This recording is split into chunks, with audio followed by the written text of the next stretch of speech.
আর শেষ কথাটা বলতে চাই নতুন ডিজিএফআই প্রধানের উদ্দেশ্যে, আমি তোমাকে যতটুকু দেখেছি বাংলাদেশ মিলিটারি একাডেমিতে, আমি তো এখন যদিও সবাই চেঞ্জ হয়ে গেছে, যাদেরকে কোনোদিন কল্পনা করতে পারেনি এরকম হবে তারাও কিন্তু ওরকম হয়ে গেছে, তারপরে বলছি তোমার গায়ে যেন কোনো কলঙ্কের দাগ পড়তে দিও না। তাই তোমাকে বলছি, আমি তোমাকে একটা ভালো পুরুষ ছেলে এবং আগে ইয়াং সেই চেহারাটাই মনে পড়ে, সেই বালক বয়সের ছেলেটাই, মানে নতুন যুবক বয়সের চেহারাটাই মনে পড়ে। তাই বলছি তোমাকে একটা ভালো মানুষ হিসেবেই আমি চিনি এবং জানি। তোমাকে কিন্তু কোনো অন্যায়, হাসিনা রেখে যাওয়া পাপ, কোনো কিছুর কালিমা তোমার গায়ে লাগতে দিও না।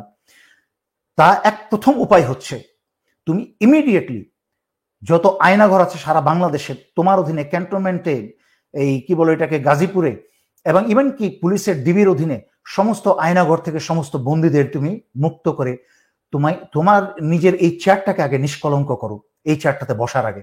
আমি এই বলে আজকের জন্য এখানে শেষ করছি। ধন্যবাদ। আসসালামু আলাইকুম।